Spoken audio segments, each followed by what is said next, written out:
भक्ति की वाणी 953। संतोष शांति कैसे मिले जब तुम न मिले। संतोष शांति कैसे मिले जब तुम न मिले। भक्ति की वाणी गुरुदेव क्या कह रहे हैं। संतोष और शांति, ये हम अक्सर इनकी बातें करते हैं, संतोष की बातें करते हैं कि ये मिल जाए तो संतोष मिलेगा, या शांति। ऊपर से तो लगता है शांत है, खुश है, प्रसन्न है, लेकिन भीतर में बेचैनी, अशांति। गुरुदेव कह रहे हैं संतोष और शांति कैसे मिले जब तुम न मिले, कि बिना प्रभु के ये संतोष और शांति मिलना असंभव है।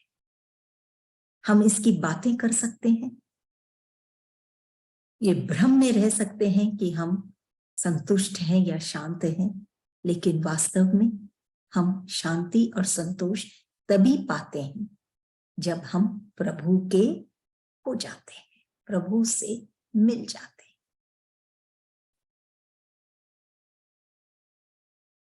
जीवन का लक्ष्य स्वर्ग नहीं, गुरुदेव समझा रहे, जीवन का लक्ष्य स्वर्ग नहीं बल्कि ईश्वर मिलन है।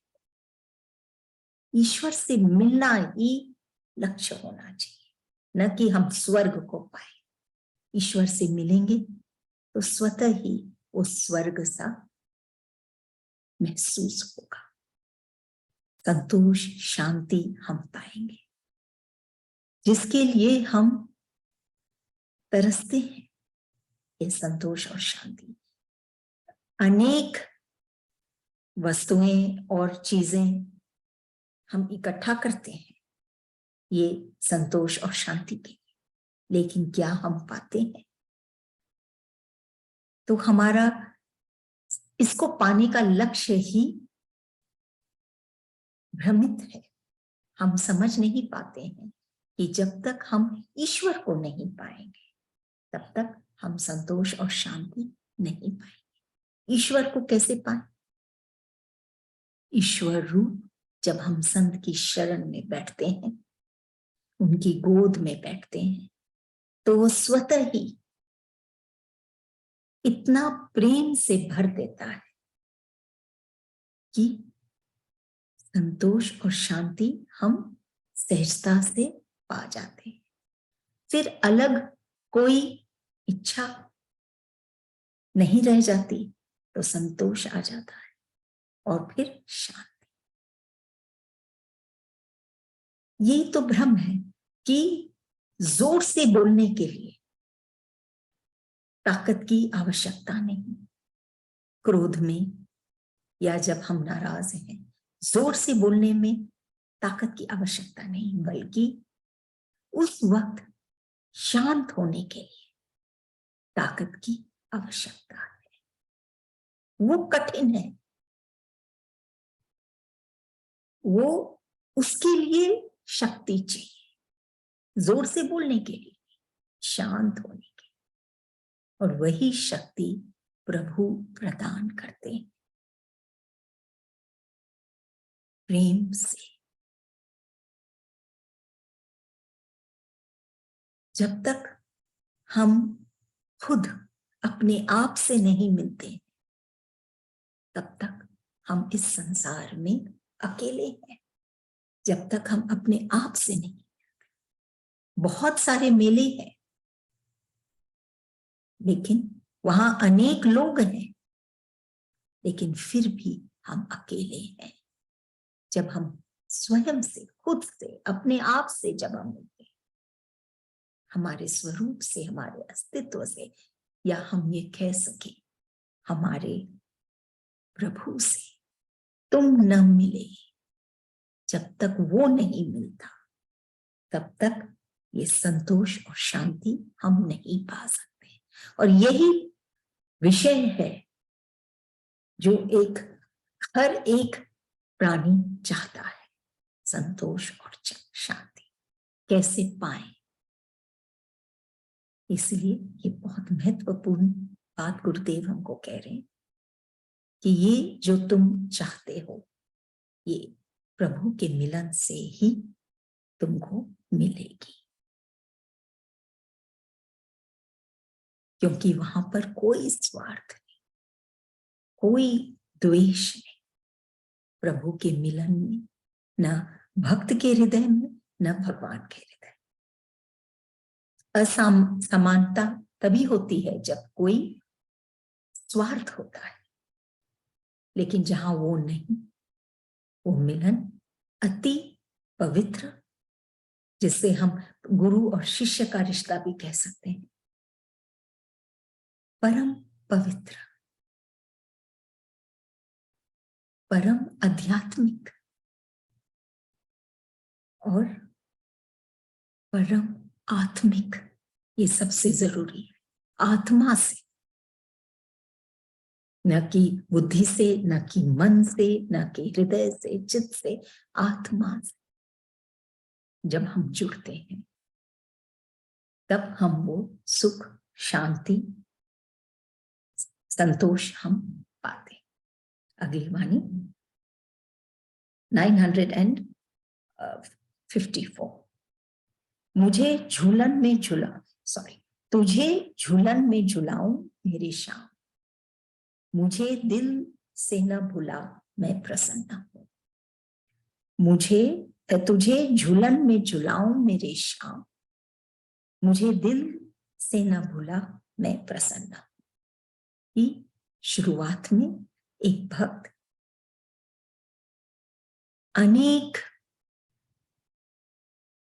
क्रिया साधनों के द्वारा ईश्वर को रिझाना चाहता है। फूल चढ़ा के, झूला में झूला के, अनेक कर्म करके वो ईश्वर को पाना चाहता है। तुझे झूलन में झुलाऊं मेरे श्याम, कि वो भक्त यही चाहता है कि वो ईश्वर के लिए ये सब चढ़ाएं, झूला में झुलाएं, कि वो ईश्वर के साथ मिल पाए।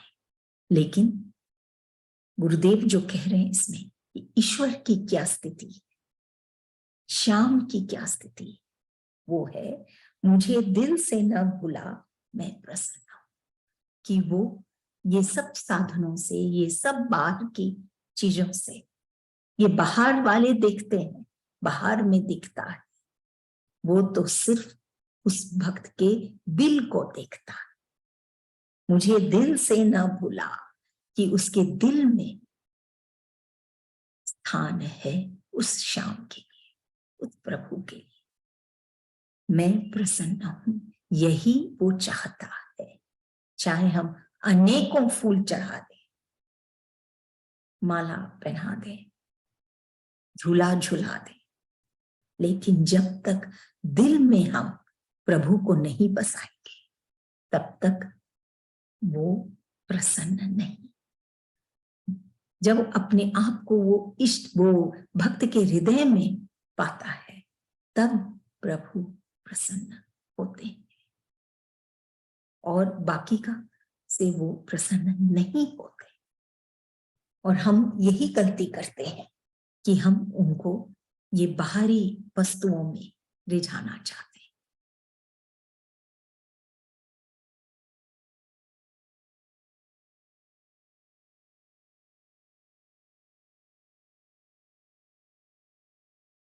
ये हम समझ जाए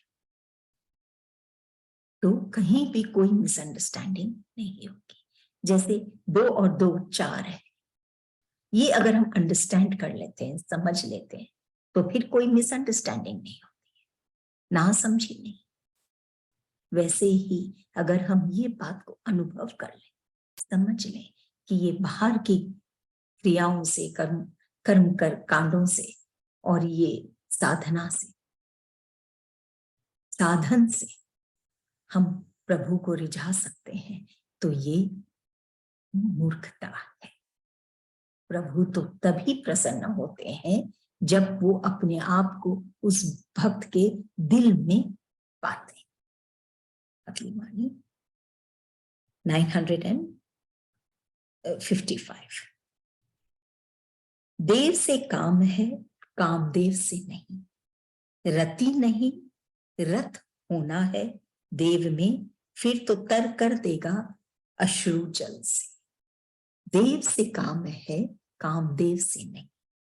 रति नहीं, रथ होना है देव में, फिर तो तर कर देगा अश्रु जल से। देव से काम है। देव कौन? जिन्होंने अमृत का पान किया, हम कह सकते हैं वो देव है।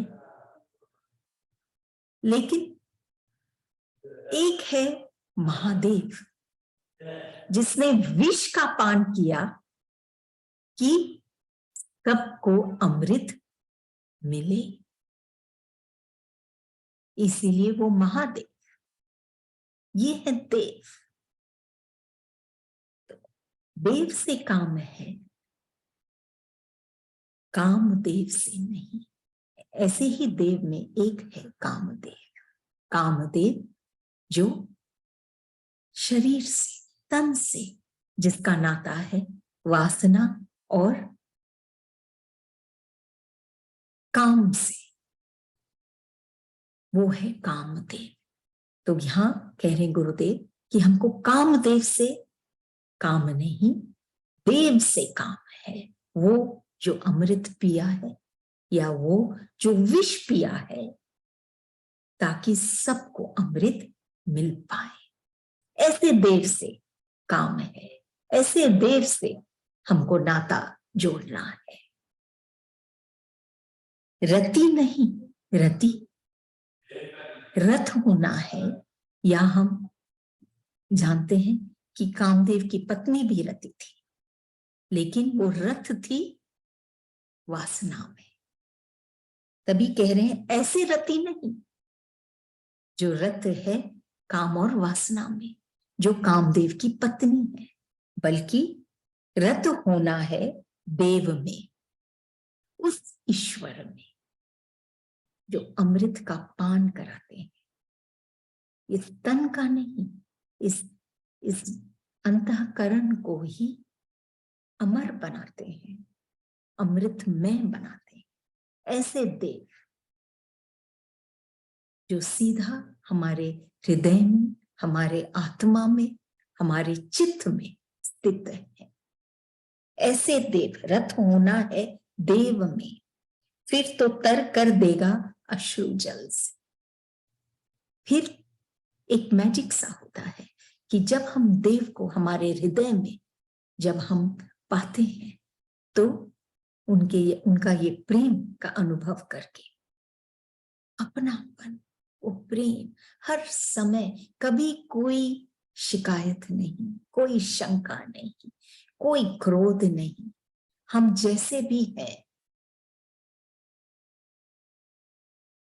वो इतना प्यार देते हैं कि तर कर देगा अश्रु जल से, कि जल स्वतः ही बहने लग जाते हैं अंतः में और आंखों में, और उससे ये अंतःकरण तर हो जाता है। हम देखते हैं स्थूल में भी अगर एक गाछ को बढ़ना है, उसमें फल फूल अगर आने हैं, तो उसको तर करना जरूरी है।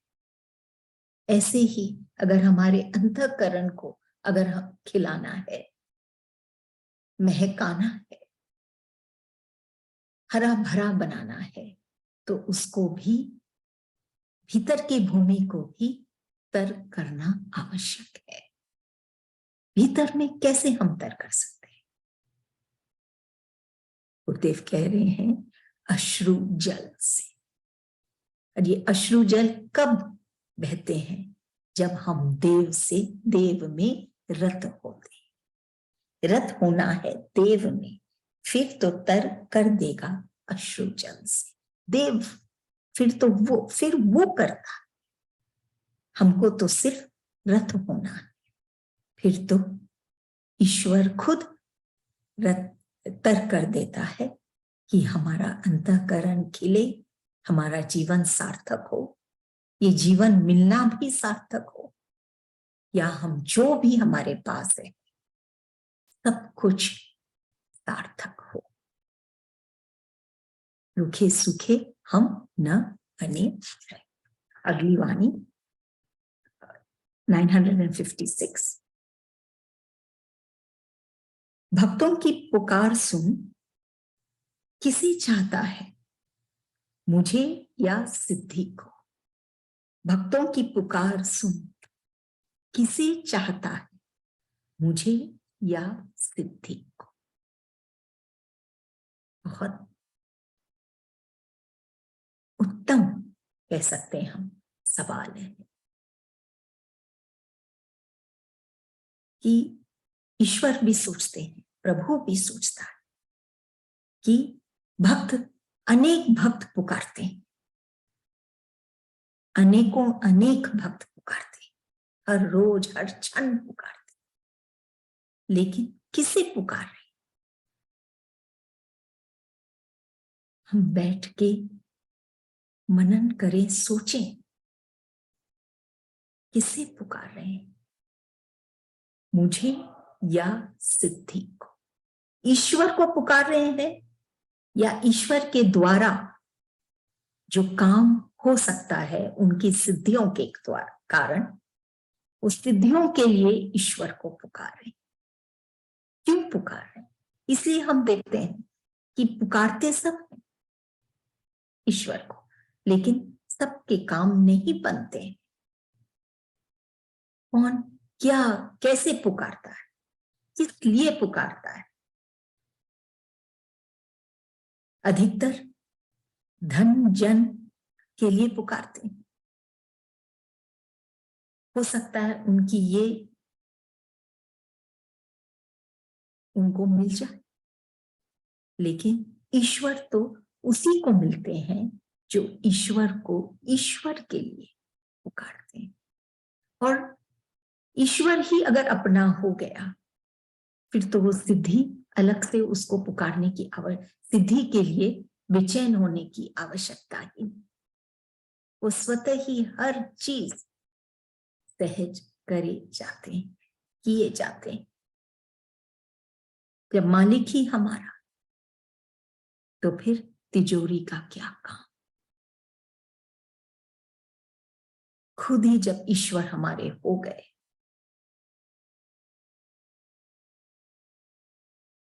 सब कुछ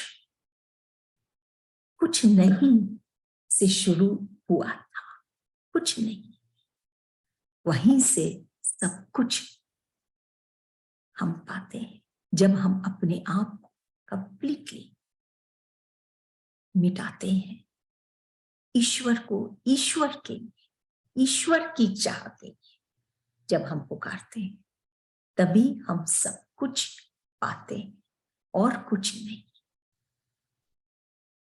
अलग से उनकी सिद्धि को नहीं, उनको पुकारते हैं।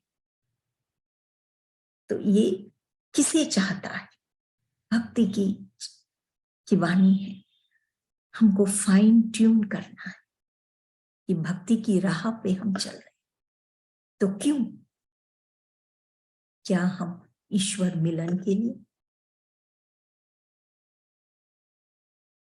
या फिर हम कोई उनकी सिद्धि के लिए कि वो ये कर दे, उनके पास वो शक्ति है, वो तो मिल जाएगा, लेकिन ईश्वर नहीं मिले।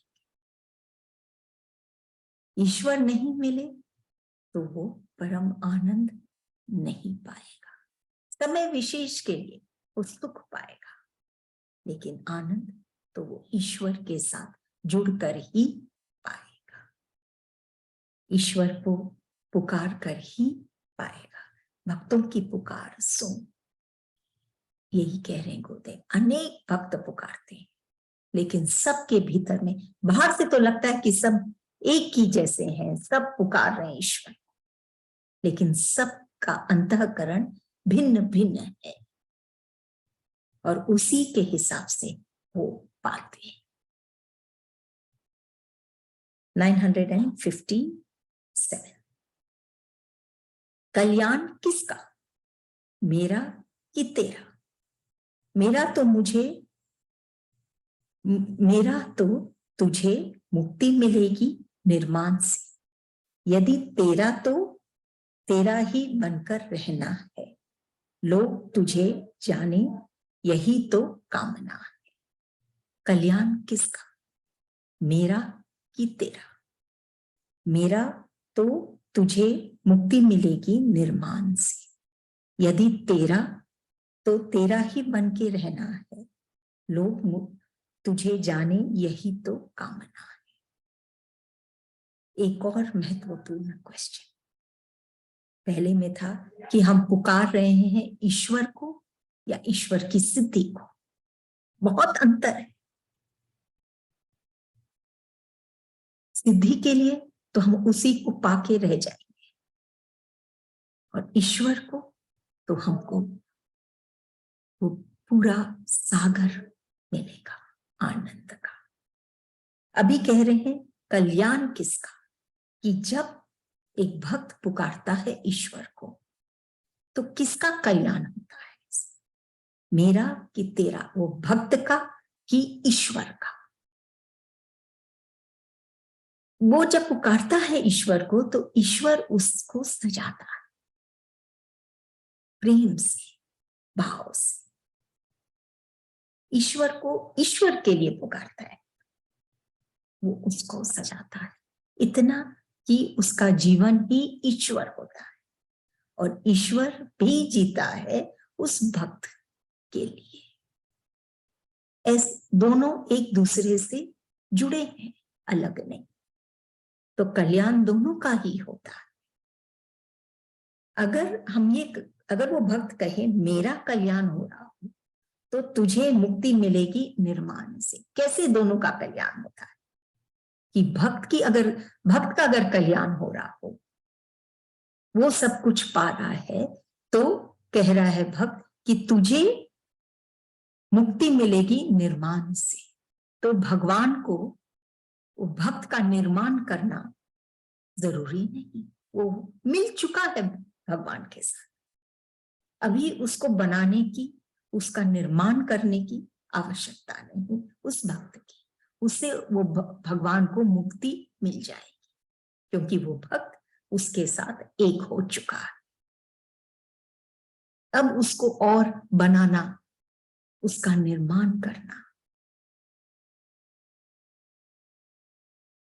सुंदर बनाना, सजाना, उससे भगवान को मुक्ति मिल जाएगी। ऐसे भगवान का कल्याण होता है। और यदि तेरा तो ऐसे भक्त का कल्याण होता है। और अगर भगवान का हम बोले कल्याण हो रहा हो तो क्या कह रहे हैं, यदि तेरा तो तेरा ही बनकर रहना है। अगर ईश्वर का कल्याण होता है मतलब कि चारों तरफ ईश्वर की बातें होती है, उससे वो भक्त और प्रसन्न होता है, क्योंकि वो वही चाहता है कि ईश्वर की ही बातें हो, ईश्वर ही छाए विश्व में, तो तेरा ही बन के रहना है उसको भी। और वो चाहता है, वो भक्त चाहता है कि हर प्राणी ईश्वर का ही होके रहे, लोग तुझे जाने यही तो कामना है। इससे लोग तुझे जाने यही तो कामना है कि वो भक्त अति प्रसन्न होता है जब ईश्वर की बातें होती।